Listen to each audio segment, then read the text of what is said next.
What's going on, everyone? Welcome, welcome, welcome. Another Wednesday night. We got a lot to get to tonight. We got some guests coming on in a little while here. I got something great to start this off with. If you want to throw it up on the screen, I think we should just play this right off the bat. Yeah, for sure. What we got? Is it Don Lemon? Is that who that is? Yeah, Oh, my favorite guy. this Everybody is loves Donnie. here we go. Let's all watch this together and maybe cry a little bit. Everyone, I have loved connecting with all of you on Twitter and then on X for all of these years. But it's time for me to leave the platform. I once believed that it was a place for honest debate and discussion, transparency and free speech. But I now feel it does not serve that purpose. In addition, starting this Friday, November 15th, X is implementing new terms of service, which, among other things, states that, quote, all disputes be brought exclusively in the U.S. District Court for the Northern District of Texas or state courts located in Tarrant County, Texas, end quote. The full terms of service can be found on my written statement or on the X website. Now, as the Washington Post recently reported on X's decision to change the terms, this, quote, ensures that such lawsuits will be heard in courthouses that are a hub for conservatives, which experts say could make it easier for X to shield itself from litigation and punish critics. I think that speaks for itself. You can find me on YouTube at The Don Lemon Show. Good or luck. on TikTok and Facebook at Don Lemon, and on Instagram and Blue Sky at Don Lemon Official. I gotta hope you know will join me there. how many Thanks. subscribers old Don has. Can you? I can't even. Did he really come on the X to Does anyone promote himself? does anyone care? Here, let's check and see what kind of people really care about this. Hi, everyone. Don has 283,000 subscribers. Oh my God, he made the Don Lemon Show. Okay.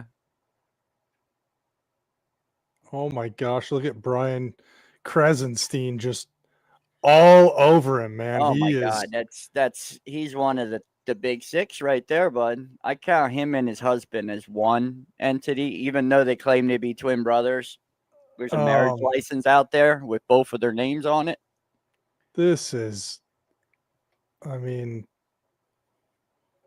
I don't have the chat up. I guess I should probably put that up. Huh? just a whole lot of buys.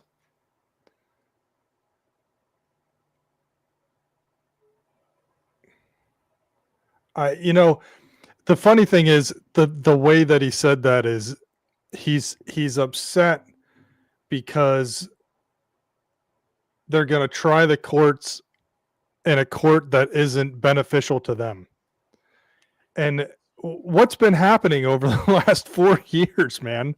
Every court case has been tried in Washington, New York, all the big cases. I don't know if you're aware of this, but right now, the RNC has just today filed 2 additional lawsuits in Pennsylvania that we've already won. Like these exact same lawsuits they've won bringing, but they have to bring anyway because right now Schumer and Bob Casey are doing their absolute best to try to steal a Senate seat here in Pennsylvania. Yep. I don't know if you're aware of this. Yeah, I was watching. Yeah, initially Schumer says he's not going to allow McCormick to take the seat until we've had a recount, and now they're trying to count votes from unregistered voters in Pennsylvania. They want to recount, and they want to allow votes that came in after the deadline. They're doing everything in their power to steal this Senate seat. But I'm supposed to worry about somebody that wants to bring a lawsuit against X because their feelings were hurt by some dude in the middle of Alabama who's sitting on a 1.5 meg internet talking shit. I don't care, Don. Don's mad because Don cost himself a nice salary and a good show. Yep. That is exactly what it is. I don't know if you guys are watching on X or YouTube or Twitch. As far as I know, you can chat on Twitch or YouTube, but X does not have an integrated chat feature. I'm not sure if they're planning to do that in the future or if I just got to set something up that I haven't, probably. Oh, I did see this. Did you see this one?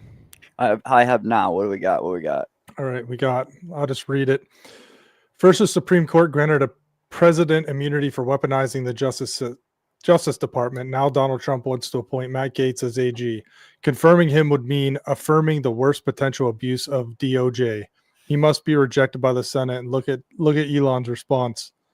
The hammer of justice is coming. Oh, yeah. I knew Matt Gaetz was getting some cabinet position early on.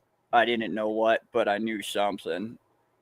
I'm wondering if this is not him and Matt's surprise that he was mentioning at the Madison Square Garden speech. Yeah, just that's crazy. I just think it's hilarious that, I mean, we could talk about appointments later when we have guests on, but it's just so funny that Elon is the king of trolls and look at the position he's in now. Yeah, how about that? And all the leftists are crying, saying, "Oh, look at this! You're talking about getting rid of programs in government, and the first thing you do is create a new program in government. Like, what are these idiots that stupid? Like, who else is going to do it? If you're going to get rid of things, don't you have to assign someone to do that job?" Yeah. I don't understand. Maybe I'm missing something. For the maybe 15 people that will be involved in Doge, there's 30 or 40 different organizations that have 150 to 200 employees who do nothing all day. And none of us like it. We all deal with it on a regular basis. I mean, I'm sitting without a license right now because of bureaucracy and its failure to function properly. Yeah, just imagine the absolute sheer panic going on in the deep state with Matt Gaetz as AG. I can't even imagine it right now. I could not even come up with a fictitious story of what these people are discussing right now behind closed doors. I mean, Matt Gaetz is the same guy that you know ousted a Speaker of the House, and then he put together a plan. He wanted to make it so we couldn't have these big omnibus bills, or however you say it. Yeah, where you can't just stack things together in these bills. I mean, that's a big deal, in my opinion. I believe Ann, our guest, is here. Let me bring her in. Hello, Ann. Hello. Can you hear me okay? We can. Ladies and We gentlemen, this is certainly can. Ann Shockett. Ann, you want to tell everybody about yourself a little bit? Oh my gosh, where to begin? There's a lot of accolades. No. By the way, hi, Chad. Nice to meet you. Hello, Ann. Nice Hi to meet there. you as well. Great to see you, Gary. Always.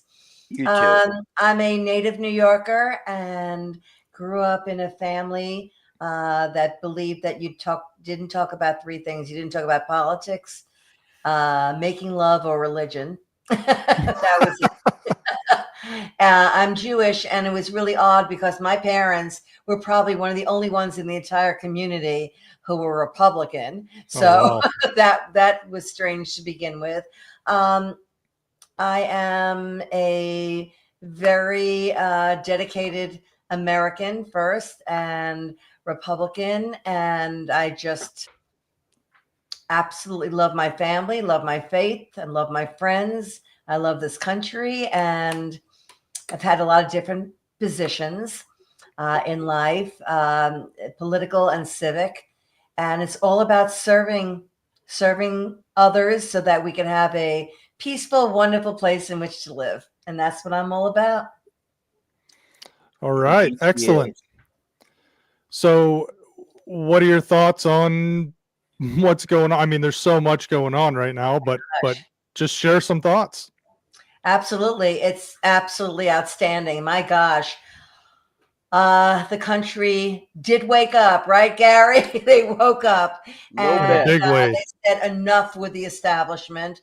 enough with all the shenanigans.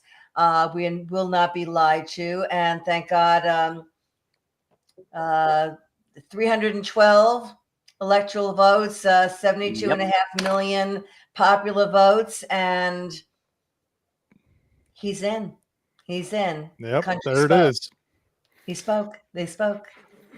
I think he actually surpassed. I think it was at 74 million plus. You know what? I think you're absolutely right. Yeah. You're absolutely right. No, actually, yes, right. Absolutely true. I stand corrected. I called that he would get the popular vote about a week earlier. I said it on one of Carter's shows, and I also called the 312 exactly. Wow. 2 days prior. 2 days prior. Wow. Just from the math I was doing. It's That's now impressive. my pinned comment on X. So whenever somebody sees, I go, look, that guy's smarter than all the pollsters. Well, he is. I mean, last time around, he made a lot of promises. He kept a lot of promises. He did what he could. And that's right. And we're going to see a lot happening. We're seeing it already. Yeah. I mean, Agreed. it's begun. The administration has begun, except as you well know, Biden's playing games now. So yeah. Well, course he's Schumer's going playing to. the most games, I think. I think Schumer's trying to stonewall everything as fast as he can. You know, I just saw an article. I forget where it's from. Maybe you saw it. They called him, first he was Schumer, then he was Shomer, which is sort of like the guardian of the Jewish people and people in general. Is that right? And now he's a Schlemiel. You know what he reminds me of? Do you remember the two puppets that were like the rich stock market guys on the Muppet Show? They were always so mean and angry. He reminds me of them. That's right. He's always been like that. I've seen him for the last 30 or more years, and he's been like that for a long time. And he's going to get his dose of what he gave to everybody else. Can't stand that, man. Him and Nancy, the two of them. Oh my God. I think this entire country will be better when they're gone. Oh, much better. Without question. We could be in the middle of World War III. If they leave and disappear, we will be better off. No matter what, better off. It's absolutely horrible. Oh, I'm a huge Biden fan. I think he's done a great job to do 2 terms. What's the issue? All right. How do you even? I don't know. Is this like are you being serious or no? That's a troll. That's my brother. Oh, that's funny. Oh my gosh! Yeah, absolutely. So I did hear from a little bird today that he was pretty substantially cordial today with Trump. Like everything we've been suspecting that Biden's kind of just been like screw them all lately seems to be what's actually been going on. And the media only allowed us to hear like 30 seconds of audio from their meeting, but people that were inside have told me like he was basically telling him like, yep, I'm gonna do anything you want me to do now. I'm gonna get it in the motions before you come in. Now, maybe he is just that dementia ridden. He thinks he's doing the right thing, or maybe he's just that pissed off that he is. But either way, I think he's angry. Yeah, I think so too. Oh, I do. I can't imagine. I mean, I saw a story that said that he didn't even write his resignation, that somebody else wrote it, and they just said, "You put this out, or we're 25th Amendmenting you." I mean, well, that's what happened. I know that's what happened, but I mean, I saw an actual story. I can't remember where I saw it, but I saw an actual story about it, and just watching the interaction between the two of them. Now I understand they're both politicians, but that smile on Biden's face, it told a story, in my opinion. Like, I agree. Look what I did. His wife wore a blood red pantsuit and came out of the voting booth grinning ear to ear when they asked who she voted for. Like, did that send a message? Oh my gosh! Yeah, we know who you Melania. What do you think of Melania not showing up for lunch? I think, I'll be honest. Personally, I think she should have. Honestly, think she should have. I think she proved her damn point, and I support anybody who stands up for themselves like that. But I still think she should have. She should have she should have went and had lunch and talked some shit, even if she can't stand the person. I meet with people I hate all the time, but Yep. business is business. Yeah. Well, I support her. Like, yeah, 100%. same. I'm not. I have nothing against her for not You have doing every it. I right to your support the opinion. fact she didn't. But personally, if it were me, I would tell my wife, like, just go meet this broad, sit with her for a little bit, suck it up, and we'll move on. Yeah, I mean, it's all publicity. It doesn't really matter in the end, but And that is what it is. But yeah. there's certain traditions that, even though I may find them to be ridiculous and stupid, you still kind of should go through with them. The prime example is when Cackling Kamala didn't go to the Al Sharpton. Yeah, Al Smith dinner. Sharpton, huh? Al Sharpton did very well with this. With Yeah, Alice. yeah.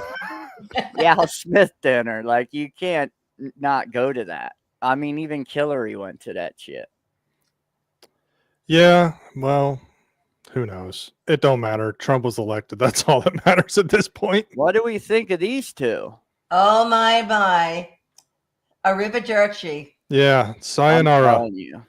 Goodbye. I Fun will miss fact that. about this quote unquote admiral here. Not an admiral. Ugh. Never made it to admiral rank. Should not be referred to as an admiral.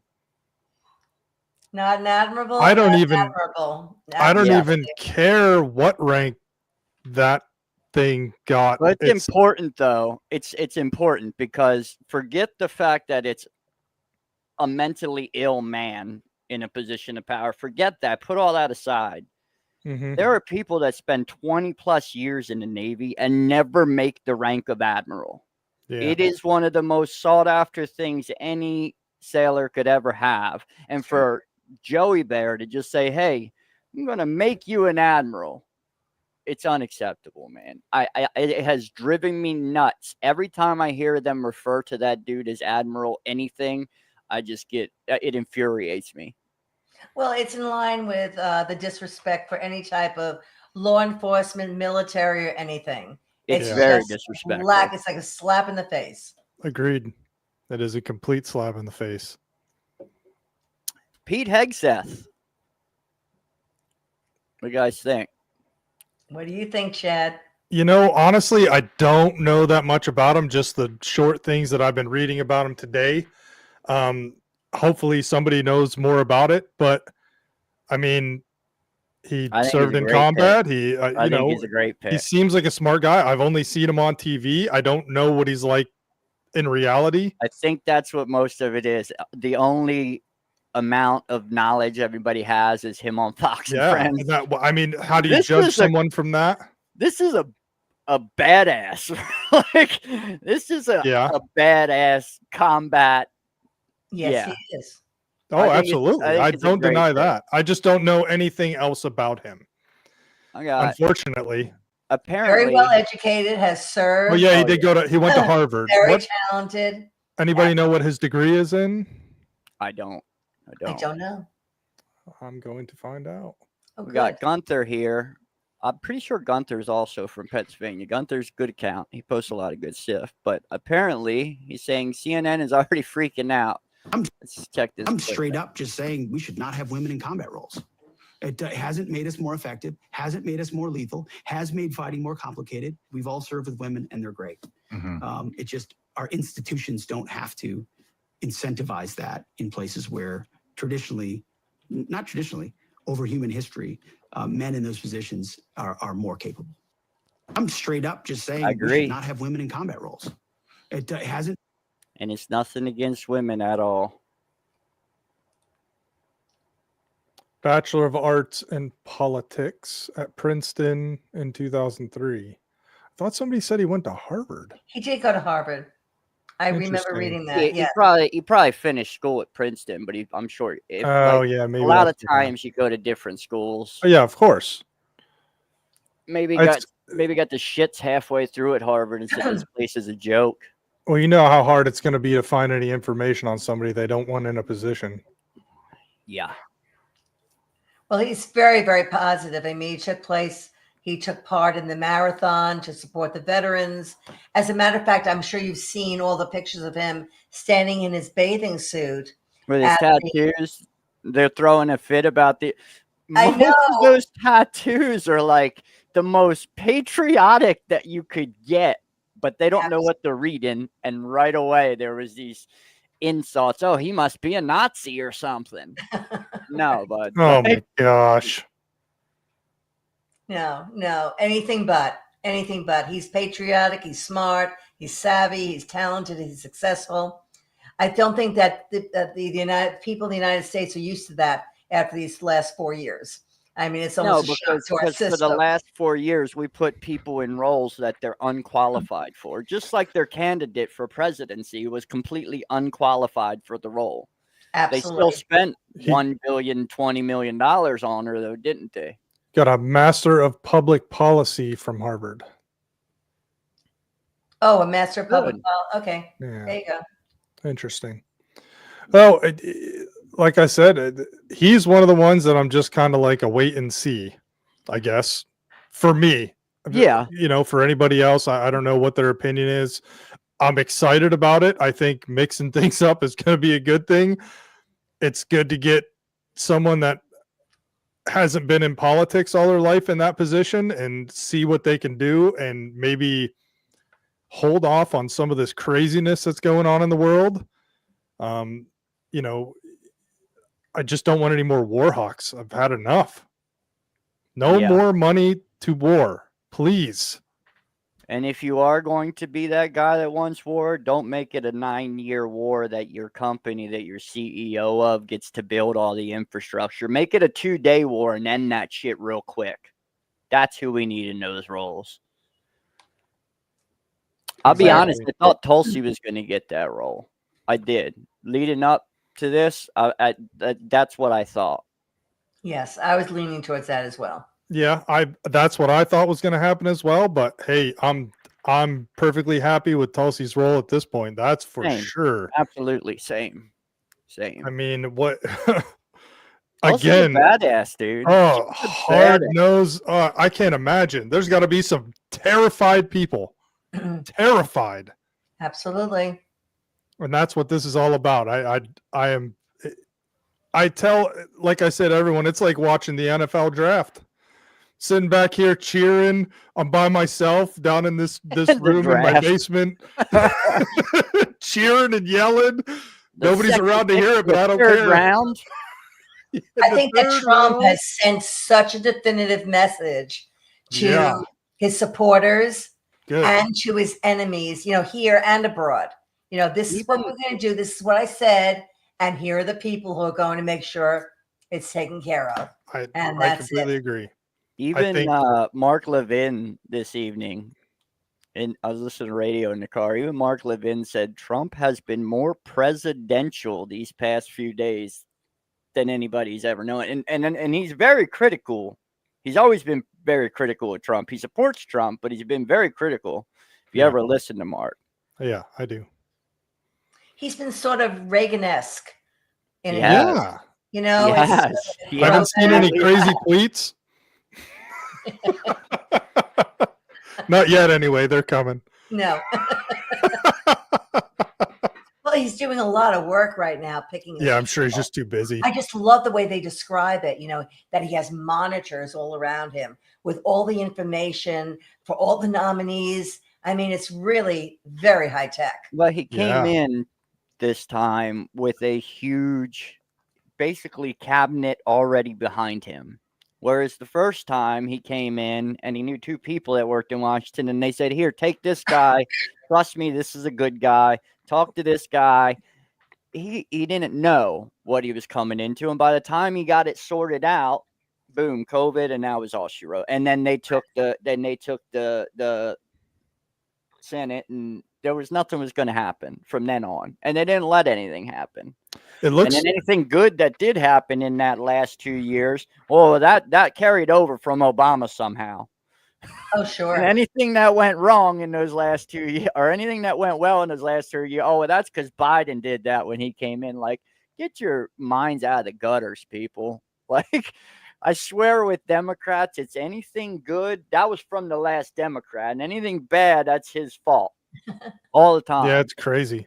They depend on people having short memories. That's Yeah. really what's Oh, going on. absolutely. And you know what? They got a pretty good success rate with that. That's the Mhm. sad part. It's true. The It's people true. that, again, this show's called The Echo Chamber. It's called it because people just repeat things they know nothing about. But CNN told them.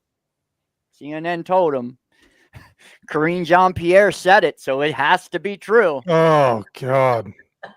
I cannot wait to not see news clips of her anymore. I'm telling you, man. Holy jeez. She's been a disaster. What's the word they use in Washington, Ann, where like you're done your career, but you're still always around? What do they call it? I don't know the term, but I can think of a few good words. Yeah, me too. I think she's going to be that person now. I think that's why toward the end there, Biden appointed her to whatever position he gave her at the end so that she can be one of those people. I will say one thing. That lady had a hell of a job.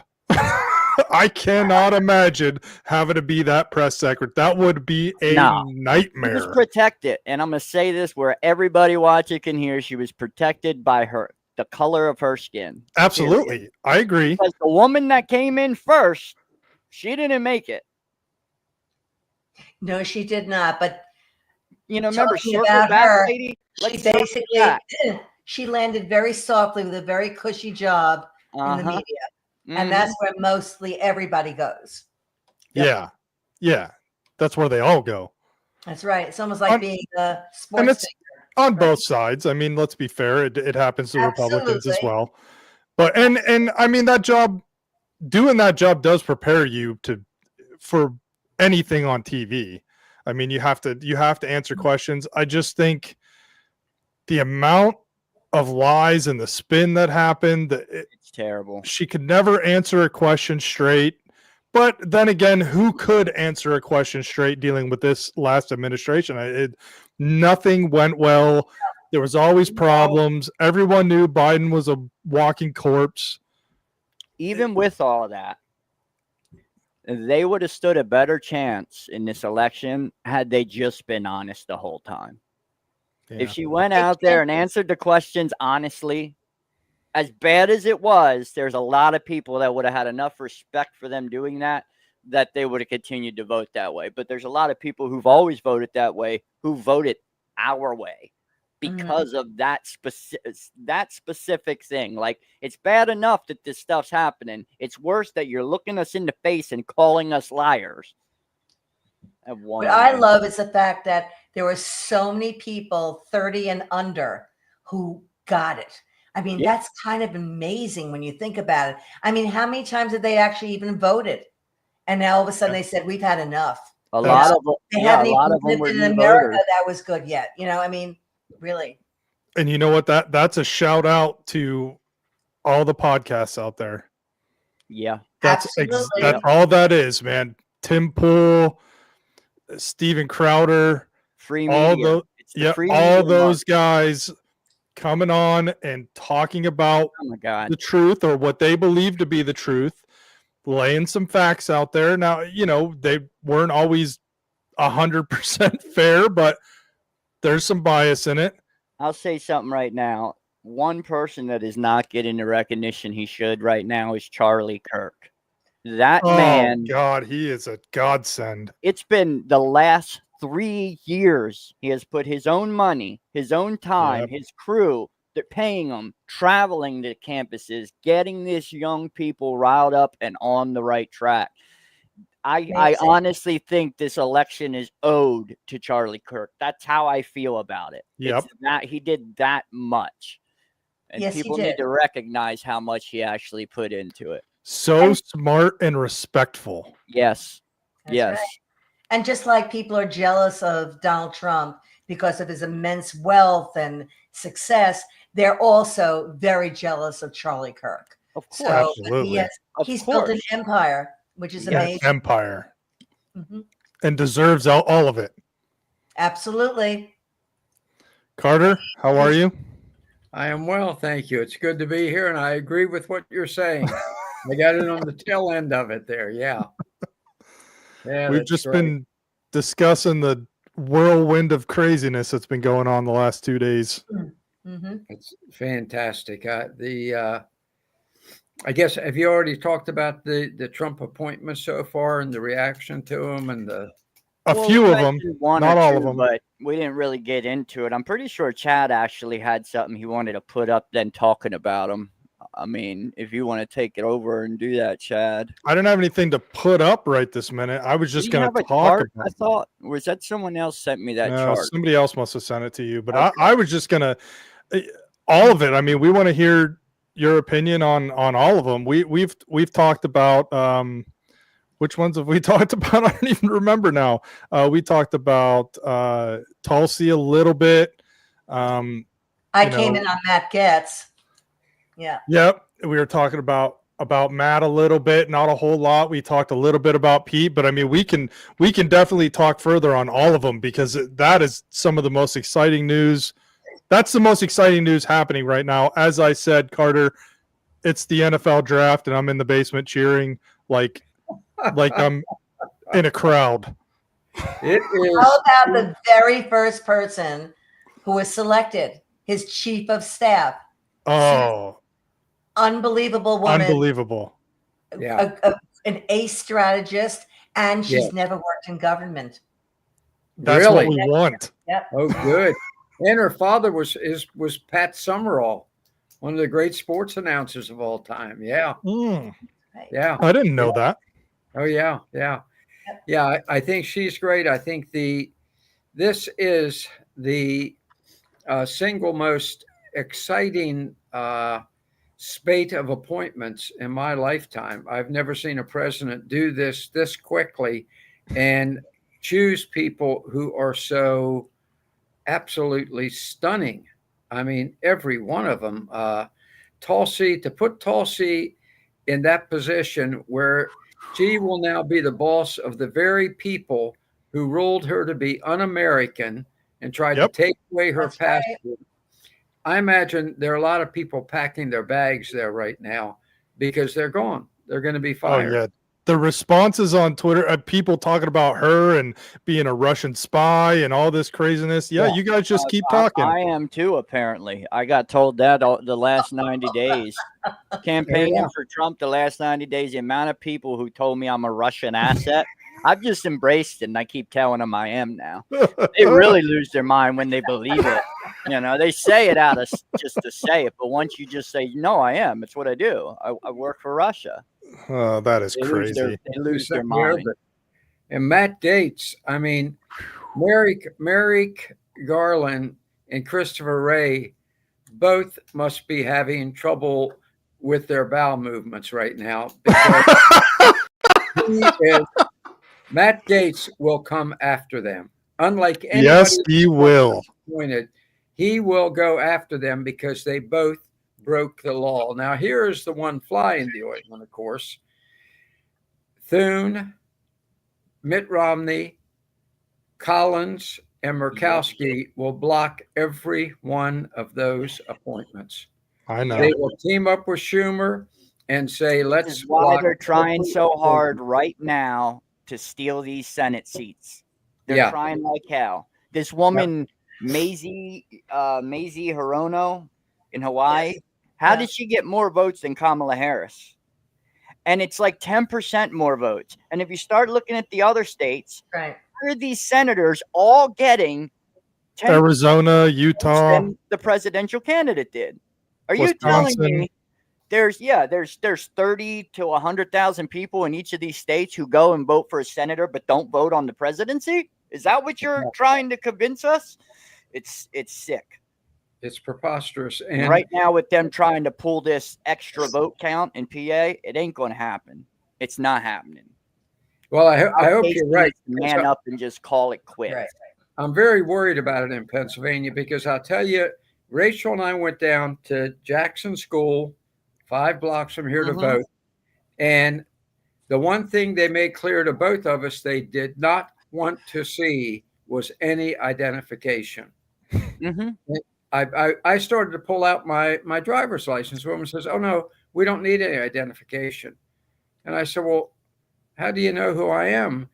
And she said, well, you told me your name and your name's on the sheet here. I said, well, how do you know I really am? It's okay. We don't check ID. Now, that's pretty damn frightening. Rachel is Honduran. Anybody could have walked in and said, I'm Rachel Rio Salas. Yeah, that's an interesting one because it was her first time voting. She should have actually, according to PA Constitution, she actually should have been required to show her ID. Just like if I move to a new polling district, the first time voting at that new polling place, I'm required to show ID. This is Pennsylvania law. So the fact that they didn't, that's it. That's a clear red flag right there. So she could have been, it could have been Maria Rodriguez go in and say, I'm Rachel Rio Salas, and they didn't check the ID. So I am worried about it, that they may, and look, if Casey is not a very smart man. Somebody is telling him, don't worry, Schumer. we got it Schumer. covered. It's Chuck Schumer. We got it covered. Don't concede. That, you know. K9 Mike says, Tom Homan, Tulsi Gabbard were the best pick so far. I agree. I agree. Oh, Holman. I did some work with Holman. I mean, that guy is no nonsense. I'm sure everybody saw the interview where he said, yes, we're going to be rounding up people and sending them home. And the liberal reporter said, well, how are you going to keep from separating families? And he said, we'll send their children with them. Said, don't worry, we'll pack them all up at the same time. We'll send their children with them. We get a group rate. Yeah, send the whole family together. Good. I told Chad, I said, I'm going to see if they need ICE agents. I might take that gig. Oh, man. Well, I know where they can get 87,000, and that's from the IRS. Yeah, how about that? 87,000 they just hired the IRS, just switch them over.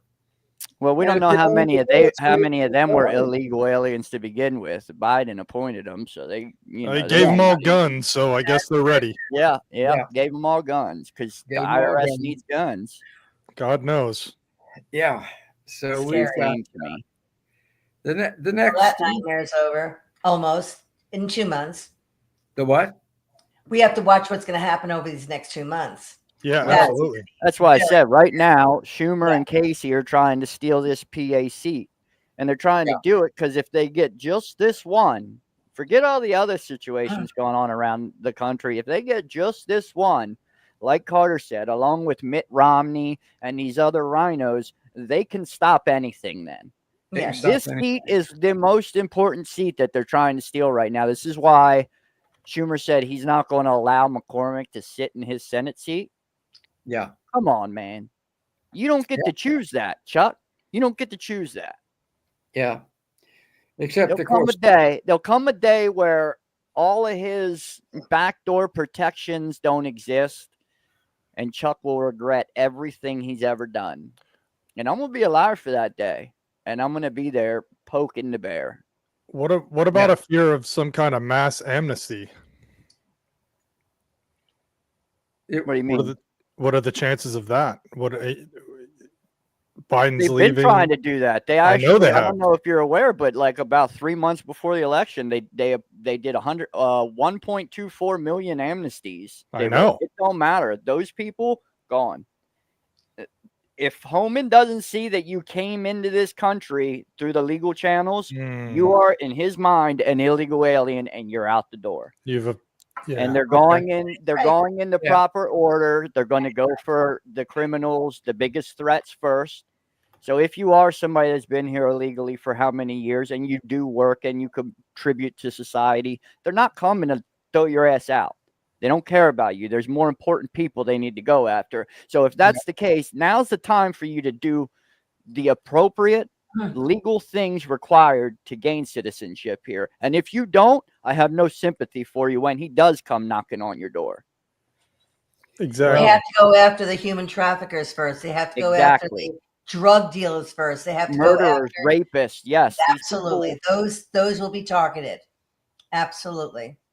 And I know that firsthand because I literally watched ICE agents stop a van in an apartment complex. The driver is illegal alien. The passenger was illegal alien. ICE took the passenger, cuffed him, booked him, and told the other guy, have a nice day. Because they wanted the criminal that was in that van. Yes, the driver, basically, that's a reporter at the time asked the one agent why they let that guy go. Because we're not worried about him right now. He's not hurting anybody. And that's the way it should be. But these people that have this idea that, oh, I came here illegally 60 years ago, and now they're going to come get me. No, they don't give a shit about you. Now, if you came here 60 years ago and once a year for 60 years, you've been committing Class A felonies, yeah, we're coming for that ass. And I'm going to be there to help. Yeah. Yeah, I think you're exactly right. Look, I people have been here a long time and had contributed and have jobs and all. I don't think they have anything to worry about.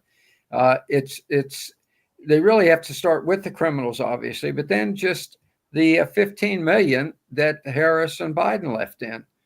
I mean, they're the ones that have been let into the last 4 years. It's and more they're like the ones- 24 million. I was going to say it's much more. Actual numbers is about 24 million. Absolutely. In their 24 million term. people. Yeah. 10 million confirmed. And then you start talking Godaway numbers, which is speculative, but you're getting it from the Border Patrol. It comes out to around 24 million people have been let into this 24 place. million people they Illegal. allowed to invade our country. And That's the majority insanity. of which are living off the nanny state. Oh, well, absolutely. And Absolutely. they're coming from all over the world. Oh, yeah. You see Chinese men, young The men va- coming across. You think that Yes. China is allowing them to come? Absolutely. They want them to come. They the want vast to upset majority are everybody. not Central American. Literally, of absolutely. that 24 million, the majority is not Central American. They're not No. Mexican. They're No. not Honduran, Salvadoran. They're literally African Congo, Taiwan, Kuwait. These are people who we have serious conflicts with and have for quite a long time. That's who's coming in. That's who the majority are. And that's is- why we need to get them out. It is just a remarkable thought that a country would open up its border and allow 24 million people to invade. And then for those in leadership positions to refer to them as they're just undocumented workers and they're guests. They're guests. And, you feel like, it's as if the French should have considered the Hitler's invasion the good neighbor policy. I mean, this is just bizarre that a country would do this to itself. And yet we had these two people, Biden and Harris, do this to the United States. And for one reason, because they thought these people would vote Democrat. Well, I mean, they that's would. it. Everyone that I interviewed all said they love Joe Biden. Even the ones, I have it. I'll pull it up in a minute here. I made a short video like a couple weeks ago on X. Even the ones still right at the border in Mexico, there was 150,000 of them in this small town.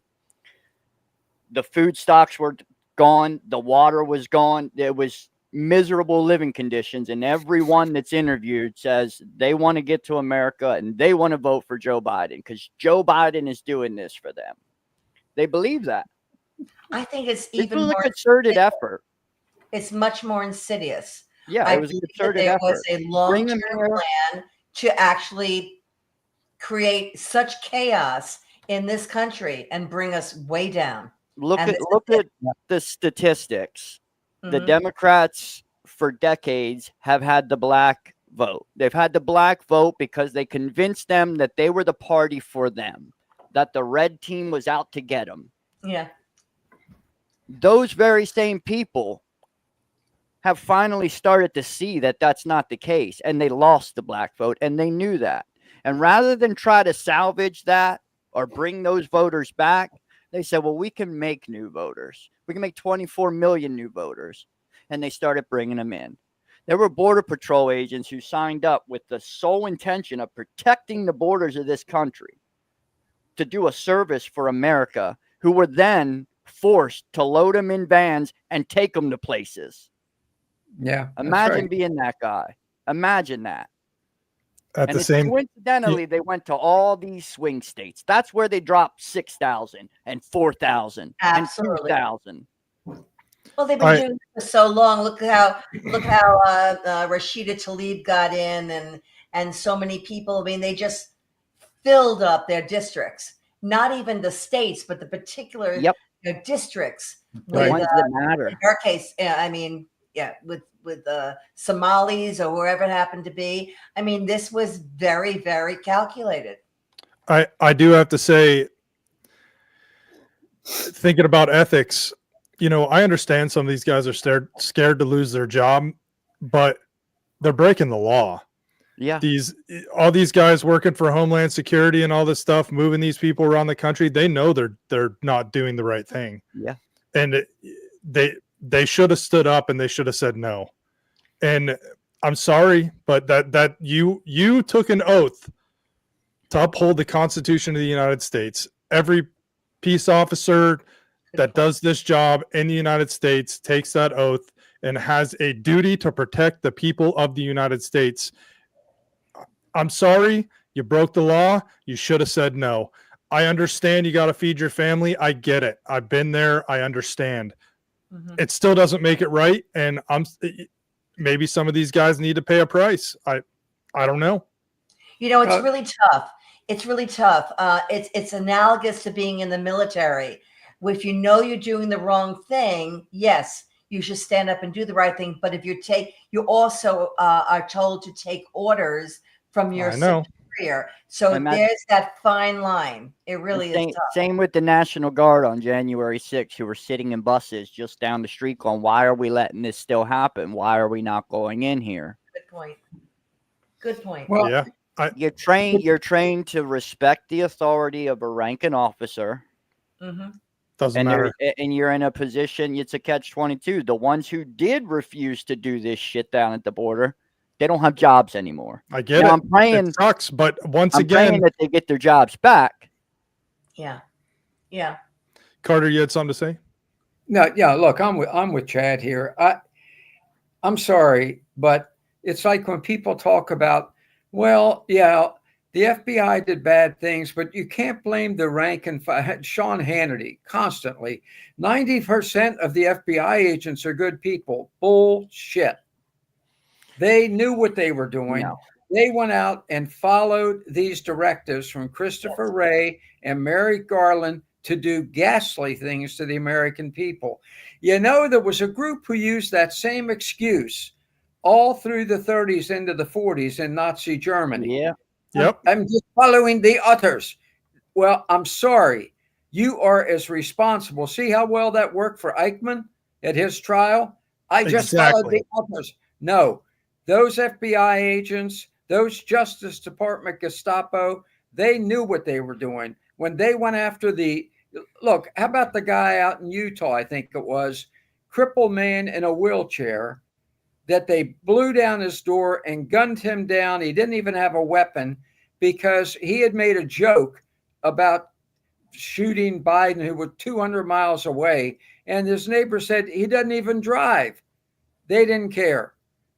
We have our orders. And they blew the old man away, 300-pound man in a wheelchair. How about the two parents with 11 children that they arrested with their SWAT team while the kids stood there and cried and begged and hauled them away? No, those agents, Chad, I'm with you 100%. Those people, they are, first of all, I think ethically, as you said, they are monsters. They are monsters. What about the FBI agents surrounding Mar-a-Lago? Oh, true. Yeah. Absolutely, you need to be held accountable. Yes. If not the men that were just did their job and stood that perimeter, the people that put those men on that perimeter should be held accountable. Absolutely. How about the FBI agents that went into the house and rummaged through Melania's underwear drawer and fondled her underwear?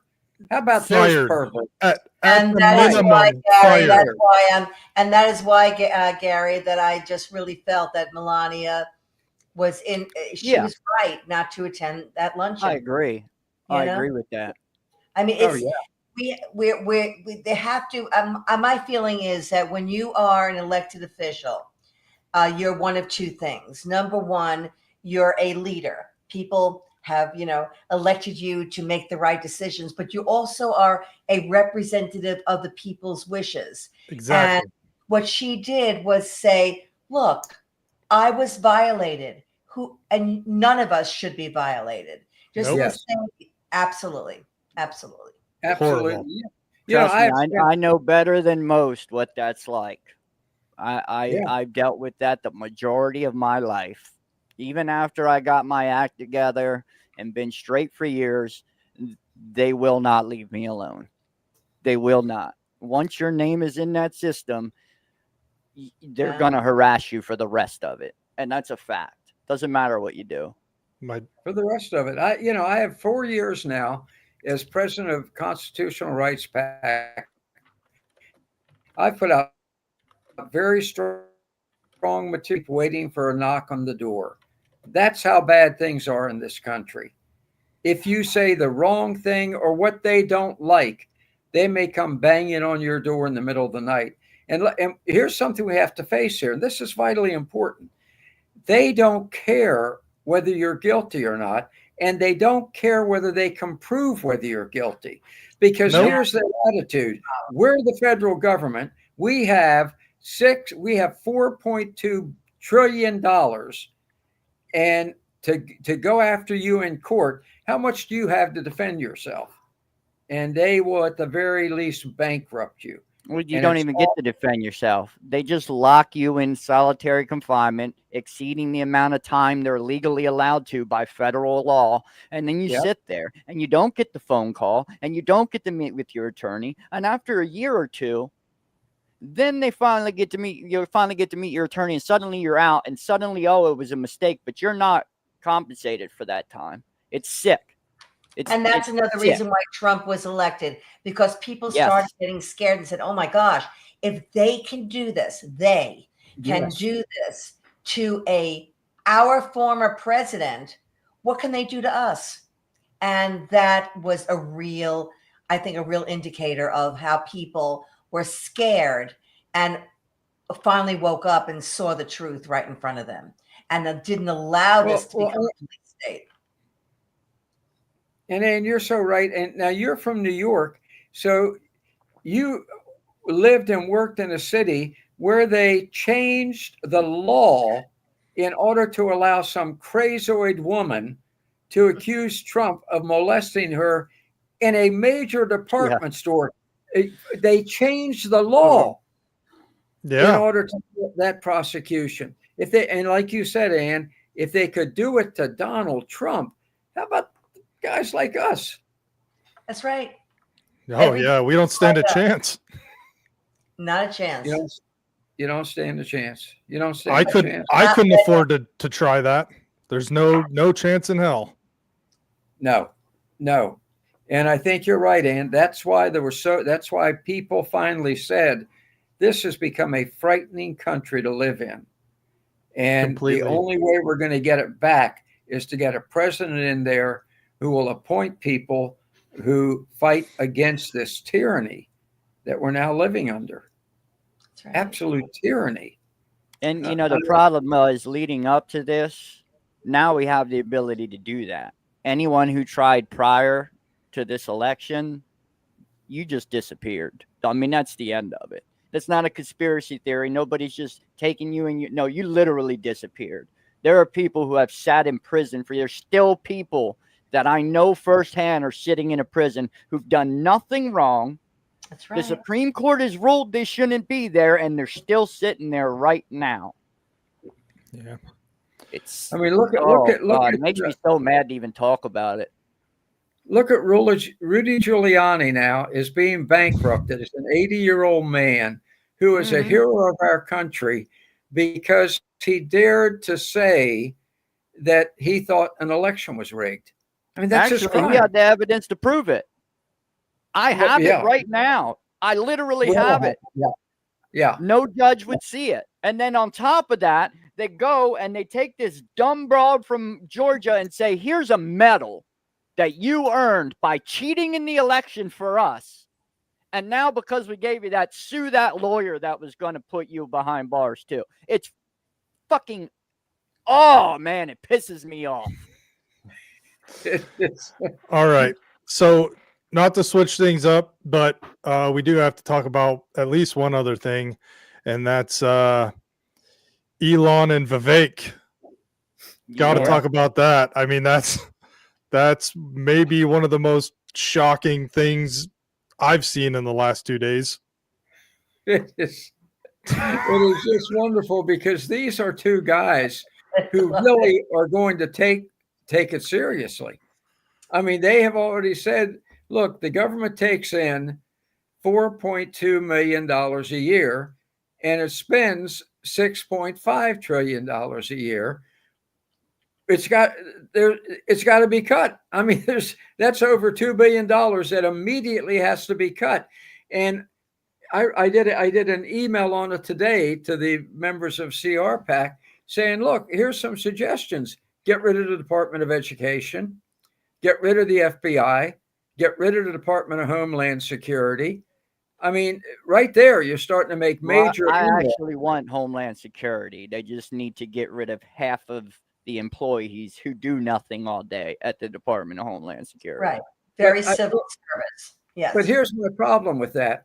Homeland Security was created by George Bush for one reason, and that's to oppress the American people. I agree. That's where it started. 100%. We got along great without it before. What does it do? I'll tell you right now, look, I don't disagree with you. That's exactly why it was made, which is also why the Patriot Act came about through him. Exactly. But right now, the largest amount of agents, specialists that ICE utilizes in deportation are people who work for the Department of Homeland Security. So if you wipe it out, then we got to hire how many extra people in order to yeah, but you can move a lot of those people. I agree. That's what I said. That's the way you have to do it. Half of that organization is a job that does not need to be there by somebody who's soaking up $160,000 a year and doing nothing. That's what needs to go. And let's not forget that Department of Homeland Security should never be forgiven for trying to create a ministry of truth. Yeah. Thank God that somebody. Oh my God. I agree. I mean, that's what we would have if Kamala won this election. They'd already be working like on the bugs to disgusting. And how about HUD? Disgusting. Just get rid of HUD. What does HUD do? HUD has one role, and that is to go into nice communities and stick in low-income housing, HUD housing, to destroy that community. I know because I'm living in a city right now, York, Pennsylvania, that HUD moved into, wiped out the whole damn city by bringing in They took factories, they drove out of this city and turned those factories into HUD housing. Low-income housing. I love your story about York peppermint patties, Carter. What about York peppermint patties? Where are they made now? Chihuahua, Mexico. They used to be made 5 blocks from where I'm sitting right now. That's now government housing. And York peppermint patties are made in Chihuahua, Mexico. So they should be the caramels patties. What'd you say? The caramels with the little cream, they were made there too. They were made there too. York air conditioning. Yep. That York building Barbell. is now HUD housing. So HUD has got to go. So there are a lot of just wipe out the federal bureaucracy. One thing I love Trump has said, and I've wanted to do it for decades, move it out of Washington. Disperse it. So and those who say, well, I don't want to move, we own a home here, say, well, then you better find another job because we're moving the bureau to Iowa. I want it all. I want it all gone down through the state level. Oh I yeah. want it all gone. There should not be 70 people required to operate a magistrate, a district justice that has one court case a day. Why are all these people working there? Especially when those people can't do their jobs appropriately, thus affecting American citizens' lives. That's right. Yeah. Like, that's a problem. Just because some chick who's busy playing Candy Crush at work forgets to hit a key on her keyboard, people go to jail. Yeah. It happens all the time. It's why I don't have my license right now. It's literally why. I sat through court. I was told I would have my license. Nothing will happen. They changed the court date, failed to send me a letter, and guess what? Yeah. That's it. Not And surprised. And it's all because of the bureaucracy. It's because this guy needs this form, and then this guy needs him to fax it to that guy who needs to sign it and then scan it and make a copy to send to this guy. All of this before saying, "Hey, Gary, you got to do this or that." That's know, every process in the government. It's Every single a one. problem. every single process in the government. It is unbelievable. The number of hands that have to touch everything in order for something to happen is unacceptable. And Paper pushing. we Absolutely. we as the people need to be done with it.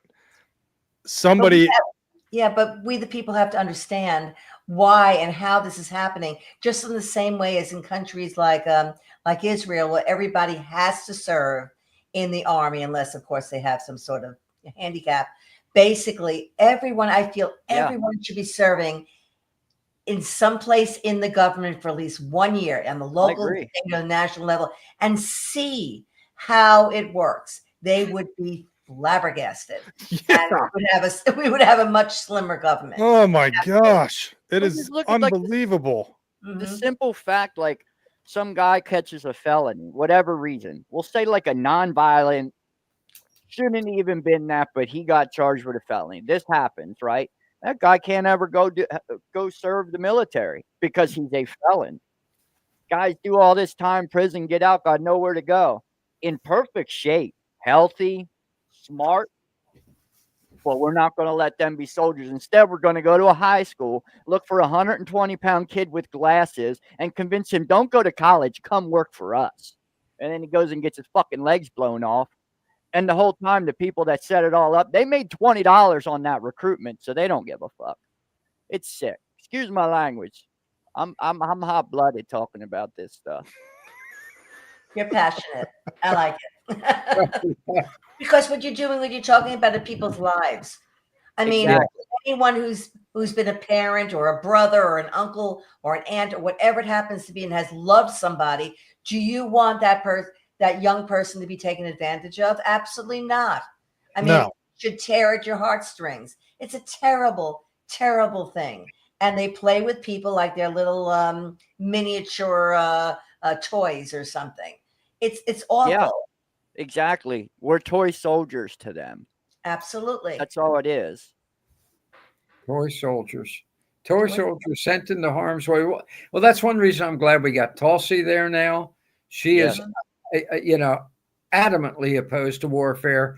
That's the one thing I worry about Rubio a little bit. He has been a factotum, a water carrier for Zelensky now for 4 years. And that bothers me a lot. The fact that now he's Secretary of State, look, we've had enough of Blinken and Sullivan and these people, stepping up to Zelensky. And, I wrote a piece today saying that I hope and pray that on the first day, Trump calls Zelensky and says, Z-Man, you need to get in the $5 million Bugatti your wife bought with U.S. tax dollars and drive your ass into Poland as quick as possible because I'm through with you. Done. But that bothers me about that really bothers me that we have a Secretary of State. Now, the new Secretary of Defense, I have no idea where he stands on that whole business. I like the guy, but I don't know where he stands on this. I was going to say travesty, but it's a tragedy. 600,000 young Ukrainian kids have been killed so that we can play war. That's it. And here's something that's nice. The current Secretary of Defense came from Raytheon. Okay. Raytheon, the major munitions maker, who is average making $1.5 billion a year off the Ukraine war. Something's a little wrong with that picture. You know, my brother has a great expression. It's not red or blue. It's about green. And that's what it is. And you have to follow the money. Yeah. Yep. Perfect example. Yeah. Yeah, that's disgusting. That's disgusting.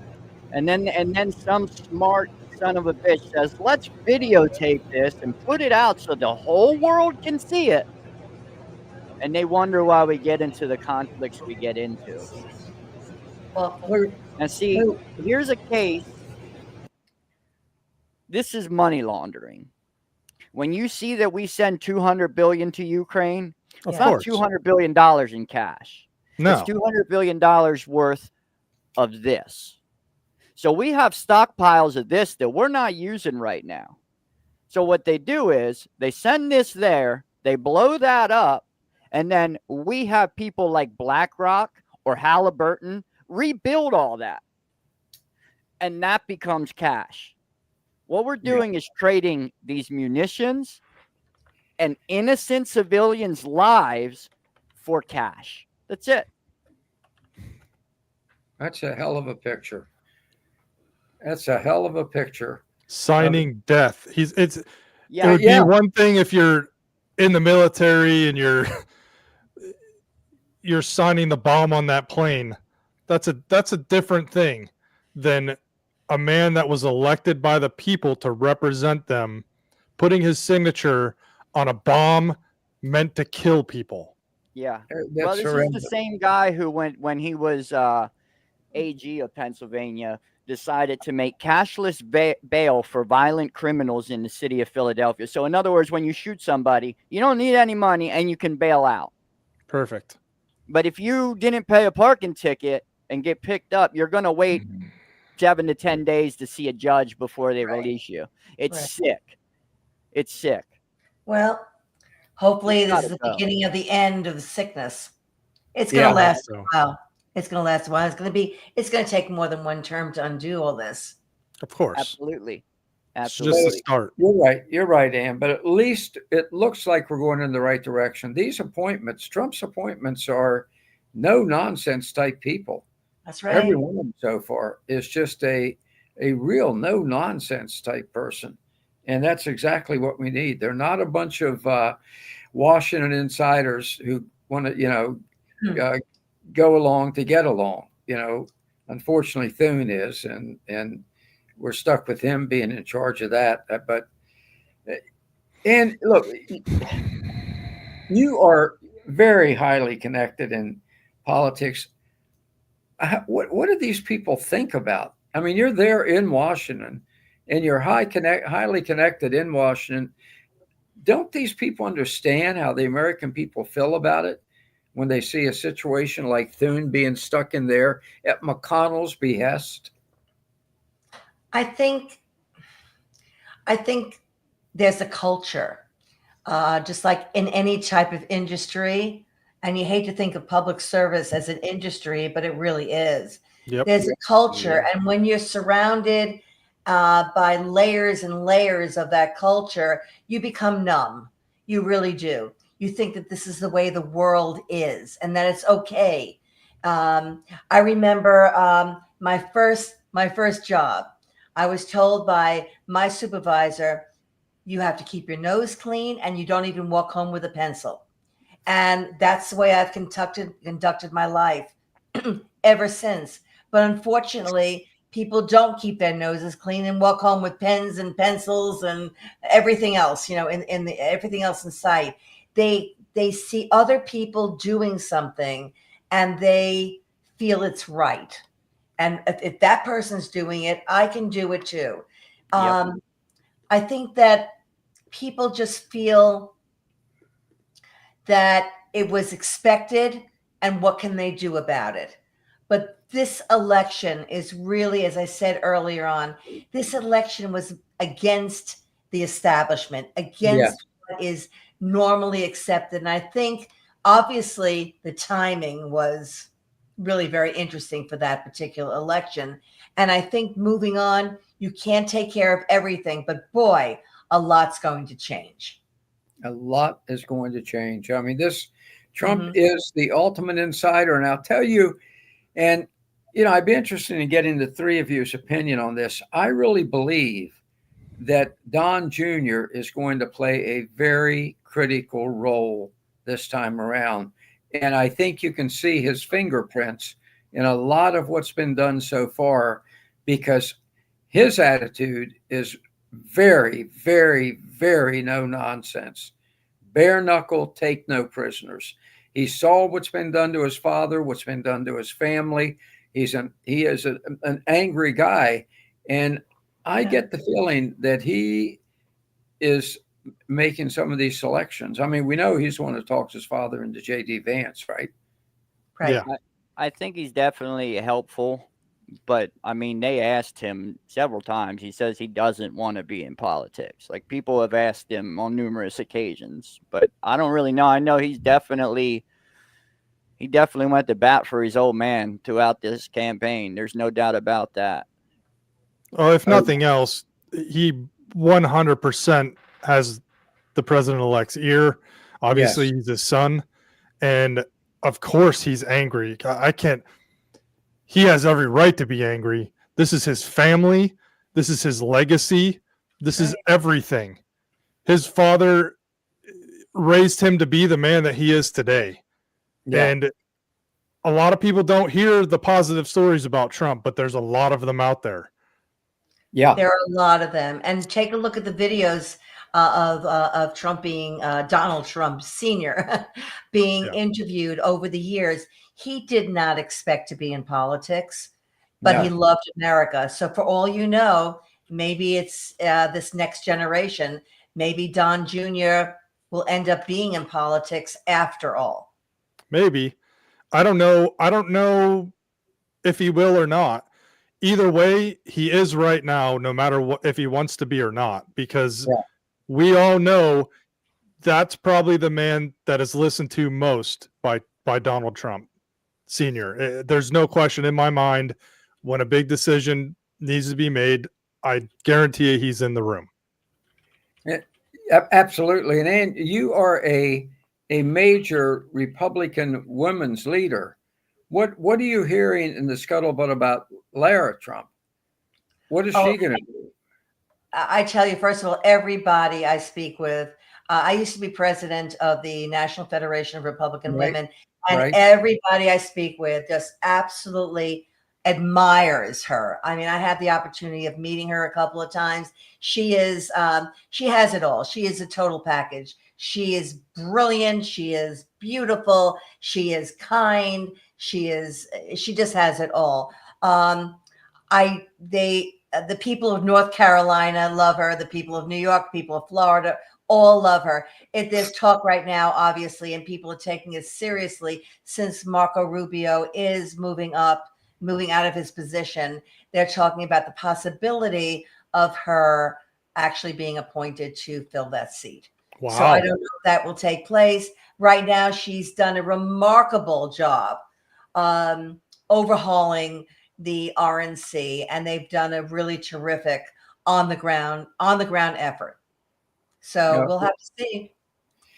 Yeah, I mean, I have been just stunned by the job she's done at the RNC, and that she went in there, immediately fired about 60 people, brought in people who were not Washington insiders, and said, we're not here just to hang out at Bull Feathers or the Monocle or Ebbett's Grill. We're here to get some work done.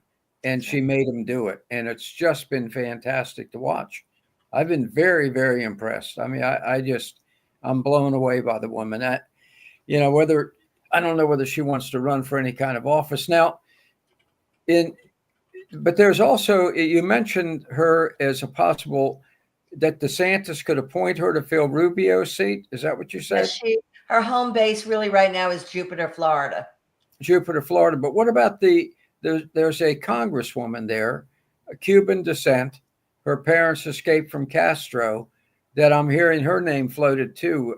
There's going to be a lot of names. I think we'll probably hear it pretty quickly. I don't know. And there's also the fact that even though her husband is from what I hear, very supportive of everything she does, she also is a mother, and she has to take that under consideration. Yeah. So, I can't see certain people like Lara Trump allowing the nanny to raise the children. She's been killing it. She's been killing it lately. Absolutely. I'm telling you. She's great. She's great. She is the type of woman that other women should look up to. Yeah. I mean, she's a very good role model. She really is. Very good role model. And as is Alina Habba, who they're mentioning now for press secretary. And that would be very impressive. I mean, talk about a contrast between her and this low-grade moron that Biden has stuck out front there. I mean, it's just night and day, absolute night and day. Alina, now, Carter, I don't want you to hold back. If you don't like someone, express yourself. It's just, what do you mean, Carter? How do you really feel about her? It's just been a horror show. It has been a horror show with this woman. But I think I think Alina would make a great press secretary. I think she'd be very, very good. And she's very bright, very, very good, firm grasp of detail, which is what you need in that job. Yeah. Yeah. And obviously, I'll tell you something I love about her, which, and again, as a leader in women's politics, you can appreciate this. She was Trump's lawyer, but then when they said to her, we also want you to make a lot of commercials, pitching hats and T-shirts and whatever, all over her commercials everywhere. And I love that in a person. She just, well, I'm a lawyer, I can't be doing that. No, she's out there, folks. You can get this hat too. You can have a. It's been beautiful to watch. I mean, I have tremendous admiration. It's kind of like the Rudyard Kipling poem, when you can walk with kings nor lose the common touch. So that's very, very impressive. And who here has bought Trump's watch or sneakers yet? I wanted the sneakers. The sneakers are pretty cool. I wanted them, but I can't lie. They sold so damn fast. Oh my gosh. I've got the hat. That's as far as I've gone. Me too. I got the hat. Yeah. Rachel and I both have the hats, but that's just... He's like you, Carter. He's great in marketing. I mean, he really is. Yeah. It is remarkable. Rachel and I went into a Hardee's yesterday, and there was some guy sitting there that had a mega older couple. He had a mega MAGA hat on, and we went over and told him, we really like your hat. And he said, well, look at my shirt. He had a T-shirt on that said, do you hear yourself, Martha? Which is he said, I don't think I have a piece of clothing that's not Trump clothing. Oh my gosh. This guy had to be 60 years old. Yeah. Oh my gosh. We were talking earlier about the youth, coming out for him, but isn't it sad what's happening in some of these colleges, that they actually canceled classes at Georgetown? They gave the kids I have to call them kids. I'm sorry, they're acting like kids. Gave them coloring books and crayons and just so they can, in our nation's capital. In our nation's capital. What does that make us look like? Wouldn't you love to be the Putin or Z and say to yourself, okay, let me make sure I understand what we got here. Our soldiers are tough as nails. They'll go through brick walls to get to, and the people they have to use as soldiers are sitting around coloring in coloring books. I mean, what the hell kind of chance do we stand in None. battle? None. You know, if a Russian soldier looks hard at one of these kids, are going to assume the fetal position. We've got a problem in this country, a serious problem. Agreed. Yeah, that our colleges, which is one reason I would love to be in a position to talk to Trump about defunding 4-year colleges. Totally fund 4-year colleges. Tell the schools, if you want to be open 4 years and you can get the money somewhere, help yourself, but you're not getting any more federal funds for it. Well, I like how he. Go ahead, Chad. I like how he said these will continue to fund people's education, but the college is going to have to put in part of the fund to drive down the prices, because it's outrageous. They could just charge whatever they want and the government pays for it.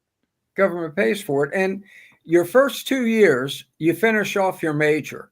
The next 2 years are electives. How about that? Pointless. Need music appreciation. There are actually courses that you pay for, music and art appreciation. We shouldn't have to fund that kind of crap. It's okay. It's okay to take classes like that, but we shouldn't have to pay for it. No. Well, we shouldn't be required to take them. No, right now, it shouldn't be a requirement either. World religious history class. Why? I'm in school for criminal justice. Why am I taking world religious histories? But they're charging me $1,200 to take it, and they say I have to. They force these classes that are meaningless, that do not matter, and they do it so that they can make that tuition inflate, because they know that people are getting money from federal government and they can get away with it. It's a scam, and it needs to be just disappear. And while they have the kids in there, what they're really doing is indoctrinating them to become woke leftists. And now we know anti-Semitic. Well, why in the hell should I pay for kids to be taught to be anti-Semitic? I'm sorry. It's just, it is appalling by a bunch of college professors who, now get ready for this. College professors work an average of 9 hours a week.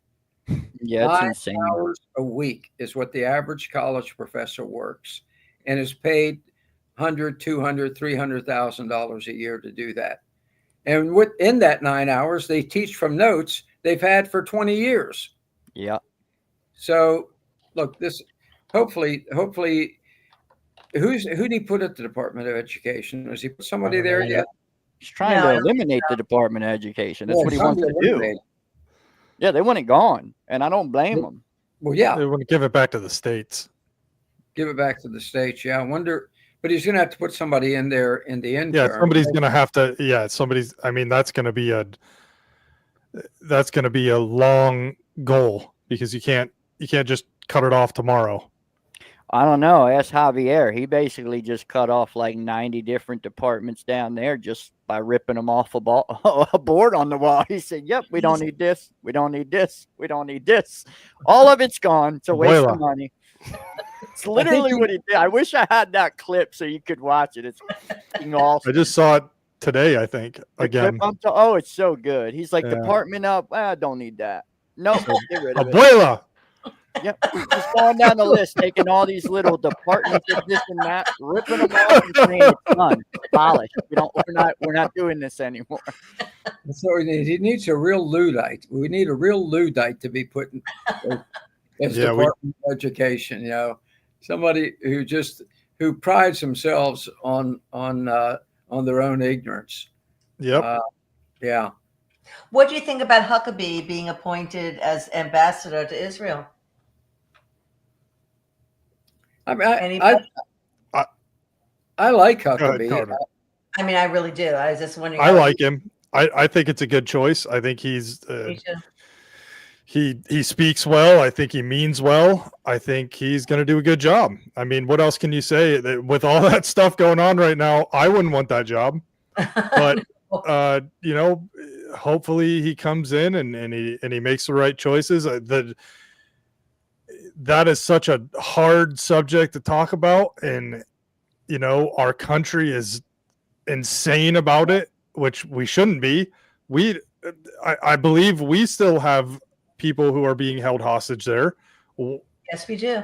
I mean, I don't know what the right answer is. There is no right answer. There's never a right answer in war. There's always a Unfortunately. way to end the war, whether it's the right answer or a wrong answer. There's always a way to end it. Yeah. Just doing it. Win. Well, Win. That's how you end the war. Well, the only problem I yeah, have with Huckabee you're right. is I'm not sure. I think Huckabee likes to play the politician too much for me. He does. I wish he would have had someone who would have gone in there and said, our first priority is to get the hostages out. And here is our policy. Either the 5 Hamas leaders release the 101 hostages, or we kill the 5 Hamas leaders. Yeah. I mean, and Huckabee won't do that. He'll do the yeah, probably. And I just have a problem with that. I mean, I know he's pro-Israel. It's great. I love the fact he said there is no such thing as a settlement. There are communities and neighborhoods. Yes. And Yeah. that's great. That's great. And My he's question got. is he going to go there and stay at a U.S. embassy? Or is he going to sit on his ass in Washington? He'll probably have a second. He'll probably have a second home there. That's what I mean. Like, Yeah. He'll be back and forth. When you look at the fact that we have U.S. ambassador to this country and that country and that country and this country, clearly we got some fucking problems if we need a guy designated for every goddamn country across the world. Should be one U.S. ambassador, and there should be enough. There should be so little conflict that he needs to be in every place at one time, but he isn't, and that's what needs looked at, and nobody will ever look at it. It's too profitable not to. Well, I think he'll be strong enough because he has to be able to represent what Trump believes. Yeah, So I think don't personally pretty know smart Mike to do Huckabee. that. I don't know shit about him. I really don't. Other than I know he was getting $25 donations for Israel at one point. I don't know anything more than that. To me, he comes off as a career politician. We'll see. We'll see. I happen to really admire him, but I was just interested to see what you thought about him. He's like I quite said, I don't really conservative. know that much about him, man. I don't. Yeah. You know. Okay, well, we'll talk about him another time. I'm hoping, honestly, I'd like to see him come out and give a speech or something about what his intention is. You know, I'd like Well, that for yeah, the majority of these cabinet picks so far. Like, I intend to do this, and this is how I plan to get there. I think that'd be good for us as Americans to hear it from their mouths, you know?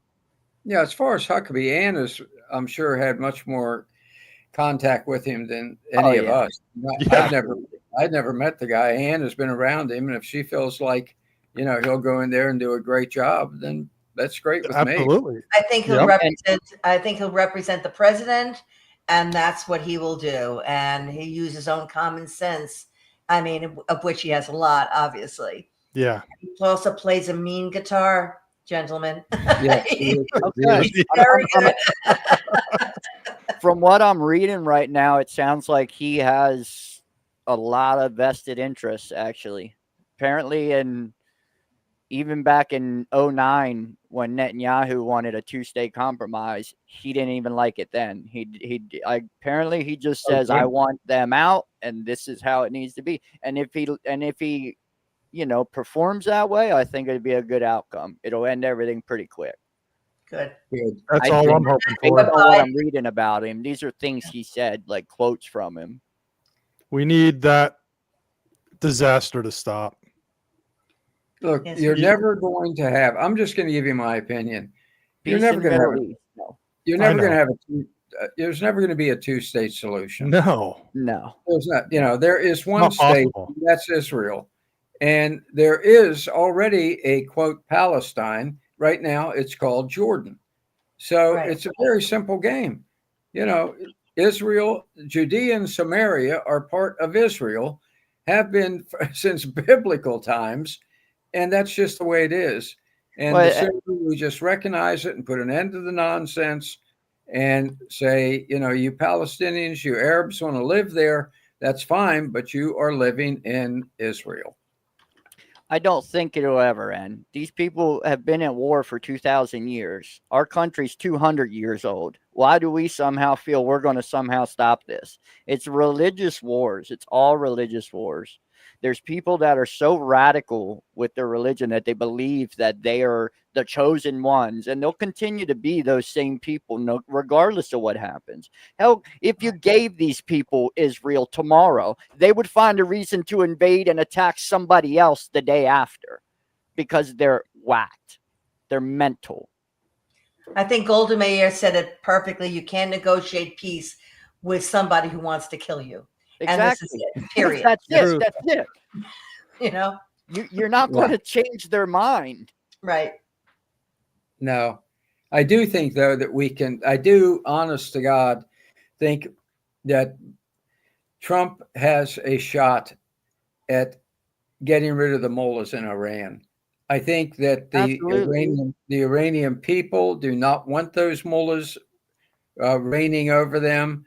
I think they would love to be free again, like essentially they were under the Shah. And I think he has a shot at that. I really do. Undermine those mullahs and give the Iranian people back the country, because we got along fine with Iran. As a matter of fact, the Iranians were a little too docile for too many years. That was their problem. And that's how they ended up with these, crazed, mad mullahs, because they had, England moved in and took their damn oil. Yeah. And it was when the Shah of Iran decided he objected to England owning Iran's oil that Jimmy Carter helped England overthrow the Shah. Let's never forget that. Yeah. That's what happened there. Right. And I think the Iranian people would like to have their country back. And I think Trump has a chance to do that. And I agree with you, Carter. Yeah. Absolutely. Well put. Yeah. Yep. I really do. I think Saudi Arabia, Saudi Arabia has come a long way in the right direction since this young, what do they call themselves? Not sheiks, Crown Prince. Yeah. Crown Prince, right. Yeah. And since he took over, they've come a long way in the right direction. And I think had we not gotten Jimmy Biden in there, who started out his administration saying the guy was a monster, that's really a great way to make a friend, to say we're going to treat him like a monster. But I think we're going to see more progress there now. So I'm actually very hopeful about that area of the world. I think it was fine before Biden came in, like that. All of this was fine. And it was fine because they did not have the balls to do any of this when Trump was in there. And they didn't have the money either. But then suddenly Biden thinks it's the right thing to give Iran billions and billions of dollars and allow them to continue working on nuclear weaponry. Like, what are you thinking, man? Yeah. It was under control, and now it's not. At the end of the day, there's people responsible for all those deaths, and those same people, never mind. Well, you mentioned Biden, and I think, and I just have a feeling over the course of the next month and a half that we're going to see a very different Joe Biden.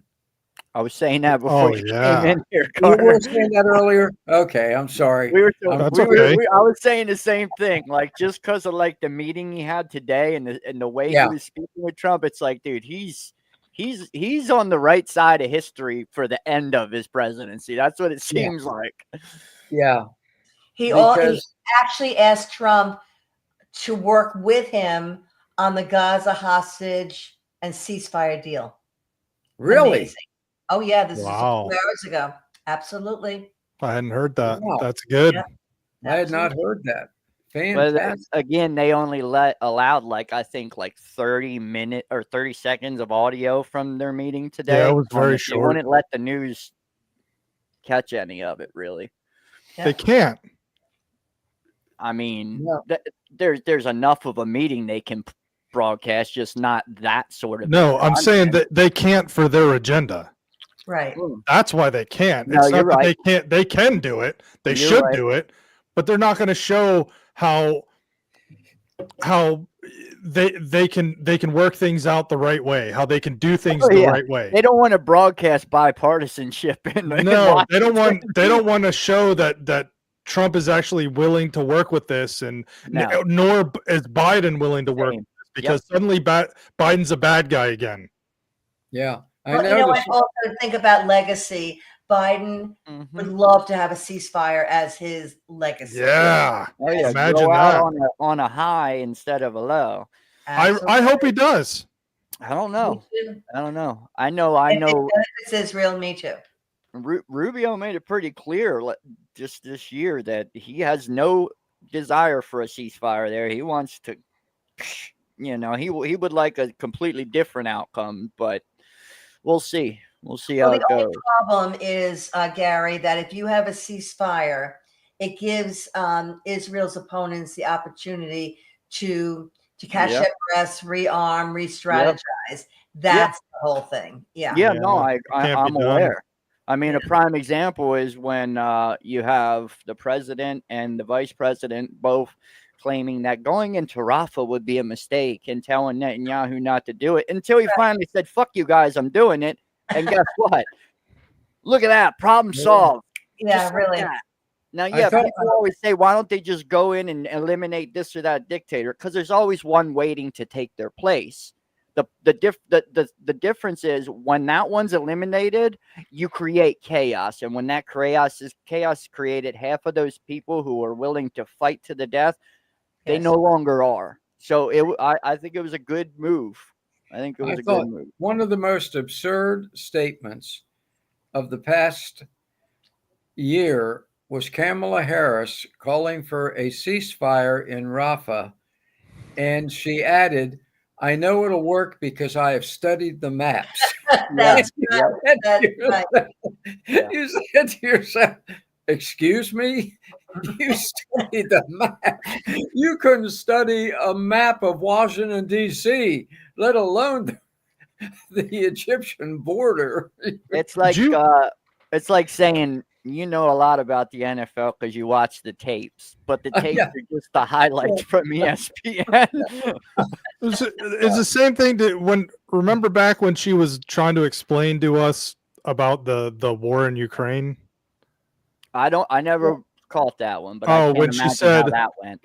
When she said Ukraine is a small country and Russia is a big country. Like what who are you talking to? 4-year-olds? Yeah. We're not idiots. Yeah, we know what Ukraine is. We know what Russia is. You don't need to explain it like we're in second grade. Yeah. How about just come out and talk about it? She doesn't know anything about it. That's what it the is. bottom She didn't line. have the information that they wanted her to provide, so she spoke that way. That's how she does. That's what she always has. That's why I said she's the most unqualified candidate to ever make it that far in a presidential race of my entire lifetime, and quite possibly in the history of the United States. What are you The talking fact that about? she got votes really at didn't all. make it. She really didn't make it. She wasn't elected. I'm saying even I agree. She didn't make it at all. They put her there. She grew up in a middle class family, guys. Yeah, she did. You know how much her middle class house she is worth right now? You can check on Zillow. It's a lot of money for that middle class house. I don't even care. And who cares? I don't care where she grew up. I do. When you're trying to appeal to people that grew up in poverty, like me, don't be somebody that grew up with a silver fucking spoon, because you will not be taken seriously. In fact, I will resent you even more than I did going into that conversation. Hey, she's out here in these streets. Yeah. My God. The vacuity. And she's also racially mixed up. I'll put it nicely. She's a mess. Very messed up. Yes, absolutely. And it also is telling now that we now know she had to buy her friends. I mean, all of them to be her good friends. All of them. pay her $1 million, had to pay Beyonce $10 million. Oh, I mean, yeah. To And- not even perform. well, no, I knew, but I'll tell you when I knew Beyonce was not going to perform when she came out with her clothes on. Okay. Oh, that's true. Yeah. She we all wasn't in knew her twerking outfit. it was like Beyonce, like Taylor Swift, are really glorified pole dancers, is what they are. And so when Beyonce came out fully clothed, you know, she ain't singing. It's not $10 million she paid. $10 million to come out there and say, I believe in Kamala Harris. I And believe it. Oprah Winfrey is denying. She's denying that she got paid. She's Yeah. denying it because she didn't get paid. Her production company got paid. Yeah, just give me 1 second. I'll show you the invoices. Oh, good. Two Yeah. payments of $500,000. Give me 1 second. I was already pulling it up. Yeah, It's her just- production company was got that their paid. Christmas bonus The or same something? thing. So ridiculous. I'm sick of it. And who bases who they're going to vote for president by what Beyonce has to say anyway? But you know Or- what? yeah. Eminem. They obviously didn't. And No, that's they didn't. got elected. And that's Yeah, it. you're right, and that's my point. Is nobody does. Nobody cares what Beyonce is going to do, except a very, very, very small, insignificant, stupid part of the population. Right. Right. Yeah, and one of these days, some investigative reporter is going to do a story on what Oprah was really like when she was in Baltimore, and people are going to be stunned. Oh, there we go. Oh, wait. Oh, let's see. Harpo Product 500,000. Harpo Productions, multimedia, Yep. founded by Oprah Winfrey. Yeah. So But we've got there we go. Harris for president making 2 donations of $500,000 each back to back on the same day to Oprah's company, but Oprah didn't get paid anything, did she? Wow. Oh man. They lie. They lie. They all lie. That's what they do. They're scum. Yes, they are. Yes. Well said. Oprah hasn't been relevant in a long time. No, Oprah's not. No. Oh, if I showed you so this reporter, did you see the clip? The reporter caught her going to her car in the morning. Yeah, I saw it. I She don't know looks if you like did. she's dying. Like she's had so much plastic surgery that it's melting in the hot sun or something. She looks like a corpse. Well, then she's going to be in a mad race to the grave then with Bill Clinton, because I have never. Oh yeah. Yeah. Never seen anybody deteriorate as badly as that guy does. Yeah, he looks rough, man. If I just wish I knew him, I would love to get him aside and say, Bill, I need to tell you something. Your daughter is an idiot. You need to eat some meat. You know, ever since that daughter of his told him, don't eat meat and become a vegan, he has just looked worse and worse and worse. And it's pathetic. He's old. He needs So some red unhealthy. meat, for God's sake. And It's tell so him, you know, unhealthy. what'd you say? It's so unhealthy. It's Yeah. terrible for you. Like, hey, if you want to live your life that way, by all means do it. But it is horrible for you physically. Horrible. This cigarette is better than being a vegan for your body. You look at you look well. You Yeah, I'll look at counter- me, you say, Bill, your daughter's an idiot. Besides, she's not even really your daughter. What's the name of the guy? What's the name of the guy who? Hillary's law partner. We all knew it. Oh, yes. Why can't I ever remember that guy's name? Ah, Who's the real father of Chelsea?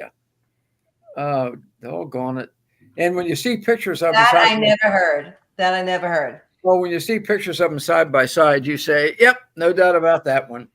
No Hubble, doubt about that." Hubble or Hubble? Webb Hubble. Yeah, there he is. Webb Hubble. Webster Hubble. Yeah, okay. Oh my God! Look at pictures of those two side by side before Chelsea had the plastic surgery on her lower face, and you say, "Oh yeah, well, okay, we got that one straight." Yes. Boy, he's a real looker. Oh, and yeah, Oh my gosh. It's pretty shocking. Everybody who's watching this, Google it on your own. Chelsea and Webb Hubble side by side before Chelsea's plastic surgery, and you say, "Oh my, this is Gross. tragic. This is tragic." The Clintons. Good Lord. They Okay, are Rod, an hold up interesting here. family. Interesting is one way to put it, I guess. Yeah. Oh, yeah, I got it up here. So poor Bill. Horrible. It's Oh, pretty, you gotta show it. yeah, I can see it. I can see I'm it. sorry, folks. Look at that guy. Oh my God. Hello, Ew. Daddy. Hello, Mommy. Oh man. It's pretty unreal how much they do look alike. Lot Matter of of fact, Guy looks like a frog. what Yeah. color is Bill's eyes? Oh, Huh? man. I don't know. Okay. All right. Well, a little departure there, but we got I know. politics. The train is It's off a the tracks. dirty game. All Dirty over game. the place. We need to go back to saying nice things about Joe. I think, Joe in kind of way in this last month and a half, I'm predicting is going to revert to the Joe Biden that Ann and I knew for years. Joe Biden was an amiable idiot. That's what he was. Everybody liked him. And, nobody took him seriously. I remember I was back when I was the director of communications for the Senate majority, we were filming something in one of the Senate hearing rooms. And Biden stuck his head in and made one of his unfunny jokes, right? And then turned and walked away. And the senator from Jesse Helms, North Carolina, turned to me and said, "Son, that's the biggest idiot in the United States Senate." And boy, that's saying something. But everybody knew it. Joe was an amiable idiot. And I think he'll go back to being that now in this last month and a half. Which Good. was forte. Jill is not a happy camper, though. No. Oh, Jill wore red again today. Notice that she wore her red Really? dress. Oh yes. Wow. Oh yes. Oh yeah. Yeah. Yeah. They had that little clip of them at the White House when I don't know what was going on, but Kamala walked up and Jill didn't even acknowledge her existence. Oh no. Oh boy, no. No, that's a hell of a picture. Yeah, They come out the Veterans Day. Yeah, I Memorial think thing? that's what it was. Yeah. The one that I said is this. Somebody said, "What is it?" And I said, "It's the funeral for Kamala's campaign." Yeah, that's exactly what you said. I saw that on X. Yeah, that's just what it was. That's what it looked like. It looked like a funeral for the Democrats. Yeah, Jill sat there next to Kamala, and Jill looked like she had just thrown up in her mouth. I mean, Yeah, she wouldn't even turn her head in Didn't her even look direction. at her. No. Didn't even acknowledge her. Wonder what it looks like behind closed doors there. Woo. Oh man. Well, put Watch yourself the in Jill's furniture. place. She became like interim president of the United States, and then they took it from her. Like, imagine one day you wake up and you're just like, "Oh, I'm running the shit. Okay, cool." Yeah. And somebody comes in and says, "You're out." Got to run the country and change my husband's diapers. She was the reincarnation of Edith Wilson. Yes, she was. Yes. Edith Wilson, after Wilson had his stroke, he became a blubbering idiot. And they would go to people would come and cabinet members would come to see him. They were not even allowed to see him. She would say, "I'll ask him." And she would go in the bedroom and come out and said, "He says this." And Warren Harding said at the inauguration, he said, Warren Harding was a very nice man. He wasn't much of a president. But he said, "I was riding down the street in the car with Woodrow Wilson, President Wilson, and he said he was so miserable that I told him what I thought was a very funny joke about an elephant, and he burst into tears." You should read her book. I think it's called My Memoir. Right? Edith Wilson. And she explained it away by saying it was the doctors who told me to to handle the situation that way. And it justified the entire thing. It's in black and white. Wow. Amazing to think I'll be right back, you guys. Amazing. Yeah. And we had a repeat of it we really had a repeat of it with Joe Biden, with Jill. She Yeah. chaired Dr. Biden. Dr. Jill Biden. Dr. Jill Biden. actually chaired the cabinet meetings. I mean, simply beyond belief. It was simply beyond the belief. Now I think, for the next 6 weeks, I don't think it's going to matter one way or the other. There's not going to be any major decision making, and I think It shouldn't be. Yeah, let's hope there's not going to be any major decision making. And then there's rumors floating that Biden might step aside. So Yeah. Well, people were calling for it. I don't know. I mean, realistically, is that going to happen? I certainly hope not. It would be the death of the Democrat Party if he did. I think the American people would be so outraged. We have spoken. They would never forgive the Democrat Party if that happened. And I wouldn't put it past Pelosi and Obama to push for it, but Jesus. Yeah. Just send him to the beach. Send him to the beach and let him relax. What the heck? Let him go hang out. Yeah. I found that clip I was telling you guys about of Javier. I'm going to play it real quick. Let's see it. This is the type of person I want running my country. He's the guy. Que entender es que el Estado no es la solución. El Estado es el problema.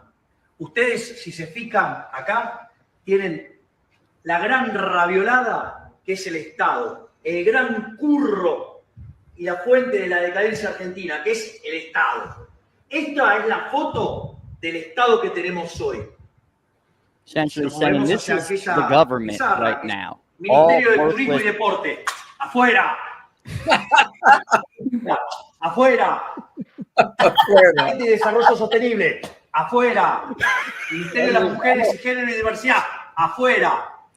Ministerio de Obras Públicas, afuera. Aunque te resistas. That's going to be Vivek on January 20th. Ministerio de Ciencia y Tecnología e Innovación, algo bien del sector privado. Nada bueno salió del sector público. ¡Afuera! Ministerio de Trabajo, Empleo y Seguridad Social. ¡Afuera! Ministerio de Educación. Adoctrinamiento. ¡Afuera! Ministerio de Transporte. ¡Afuera! Ministerio de Salud. ¡Afuera! Ministerio de Desarrollo Social. ¡Afuera! ¿Cómo queda el Estado? Ministerio de Capital Humano, Ministerio de Infraestructura, Ministerio de Economía, Ministerio de Justicia, Ministerio de Seguridad, Ministerio de Defensa, Ministerio de Relaciones Exteriores y Ministerio del Interior. Se acabó el curro de la política. The corruption of politics will be over. God, I love it. Long live freedom, damn it. And what I was getting at earlier, that is absolutely off the wall, Academy Award. Academy Award for the best short. I love that one. That is amazing. That is a great one. All right, folks. Yeah. I'm going to bail. It's getting near my hot milk and bedtime. Well, thanks for being with us, Carter. This has been fantastic. Thank you so much for inviting me. Absolutely. It was a blast. Come back anytime, please. This has been great. All right. We'll do it again next week. Thank you. All right. You guys have a lovely week. Dad and Gary. Right, talk to you guys later. Thank you, Ann. Thank you. Yep. See you, Carter.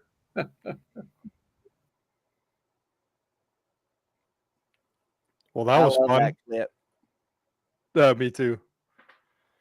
Me too. That was a good time. He literally, like when he pulled them off, that was it. Those people immediately were fired. The job didn't exist anymore. That's what's powerful about it. Like we watch it and it's comical, but literally, like the next day, all the news was like he eliminated 25,000 jobs in a moment's notice. Like, yeah, he did. That's what he was trying to do. All right, let's see who's still in here. Pete and Mike and Ben, are you guys still in here? We've got 10 people still watching. I don't know who's who because I'm streaming to YouTube, Twitch, and X, and there's people watching all over right now. Yeah, there's a couple of people I know in here. I just wanted to say hi, see if they were still in here. They might not be listening anymore. That was pretty long.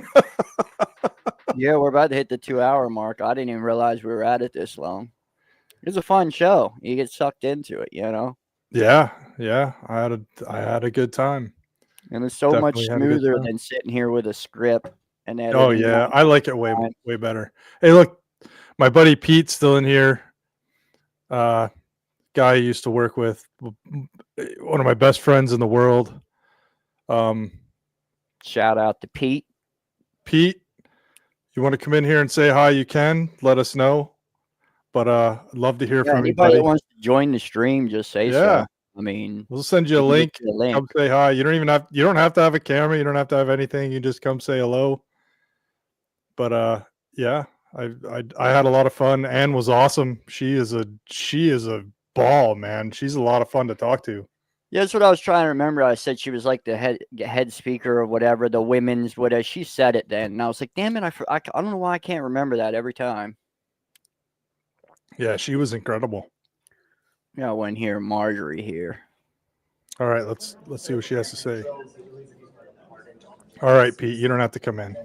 Have you talked to them about that and what do you expect they'll do? Absolutely. I think January 6th defendants should be pardoned. Absolutely, you've talked to them? In the past, I have. I haven't talked to him in the past week on it, but yes, this is something that I've spoken with him a lot on. He said it openly on the campaign trail. He will pardon January 6th defendants. Antifa, over 95% of them were never prosecuted. BLM rioters were bailed out of jail thanks to Kamala Harris and Ilhan Omar and others. And they were prosecuted. January 6th defendants definitely should be pardoned. Do you think you can pardon all of them? I certainly hope so. I think they should all be pardoned. They've been serving, many of them have been serving time in prison even before they were found guilty of these. A lot of these are ridiculous charges. But even the severity of the charges, you think that all of them? Well, let's go through this. They didn't kill anybody. The only people that were killed were Ashley Babbitt and a few other protesters there that day. They didn't rape anybody. They didn't kill anyone. They didn't kill Laken Riley. They didn't kill any other Americans like all these illegals that Joe Biden and Kamala Harris led in the country. They didn't sell fentanyl across the country. They came in protesting the election, and some of them caused damage to the Capitol. Some of them fought Capitol Police. That's exactly what Antifa and BLM rioters did every single night in 2020. It's time to pardon these people. The federal government was politically weaponized against them. Again, it's a complete political bias to prosecute January 6th protesters and rioters, but never go after Antifa and BLM. She's not lying. No, I agree to an extent. The only thing I will say is if you did something actually violent and you were prosecuted, yeah, she agrees with that. But at the point but the people that were just there, you know, and even those who deserves that. Even those who broke a window and kicked it in or vandalized something, by this point, they've served enough time for that crime. Like, that's the point she's getting at. There should be nobody in prison right now from January 6th. In fact, that was, right. This is John Strand, everybody. I met John through Steve Baker, who's doing a long expose on January 6th. He has all this CCTV footage from that day. He's got the 302 files from the FBI, the statements from Harry Dunn and David Lazarus. This man here was locked away for all but 3 years, spent, I want to say like 4 months straight in solitary confinement. And he was only just recently released. And it was because they tried to pressure him with your 20-year sentence or take a plea deal and say that you committed this or that crime. So that's what they did to J6ers. They said, we're going to either go after you for 20 years under an act that actually is only supposed to be limited to corporations, not individuals. and they threaten you with it. So most of these people who actually pled guilty, they pled guilty to a misdemeanor that gave them 60 days, and they did so they didn't wind up doing 20 years. Well, John stood his ground. John's words, these are his words, not mine. I have faith in my God and my country, so I fought this case. And what they did when he was looking like he was going to win his case, they brought David Lazarus in, had him testify, perjured himself, lied 100% to corroborate Harry Dunn's testimony, which was also a lie. Immediately after that, Harry Dunn got a book deal. He was propped up to run for Senate in D.C. This man is just on the campaign trail with Kamala Harris. These are people, they found some low-level police officer and said, look, we're going to do all this for you, and we just want you to lie. And this man right here, John, suffered for it. I'm going to reach out, and I'm hoping to get him on the show and literally just have a show with John and let him tell his story. But I admire this man, and I stand by everything he's doing right now in relation to the January 6 cases. Look him up at John Strand USA. You can find out more about his story there. Or if you go to like Blaze Media, look up Steve Baker's work on J6, you'll find this as well. He's a hero, in my opinion. He's a patriot. We need more people like him. Yes, we do. We need people to stand up to the government. We need people to tell the truth. We need people to expose things. No more keeping things secret. Elon said, he put out a post talking about the Doge, and he said that he is creating a community, which I think you can follow on X, to see everything they do. He's going to make everything transparent. Every cut they make, he's going to post. And that's the way things should be done in government. No more of this secret voting stuff. No more of this bullshit, not telling the people what's up. No more of this writing bills that have all this bullshit. They write bills and they pack all this stuff into it. None of it has to do with each other. None of it makes any sense. And we, the people, know nothing about it. And that's sad. It's very sad. It's very sad that they're voting on these things and they don't even read them. That's who we voted in to represent us. Well, I'm going to let you close us out, Chad. We're getting to 2 hours. We hit that mark, and I try to keep them at 2 hours or less. So, sounds any good. Closing thoughts?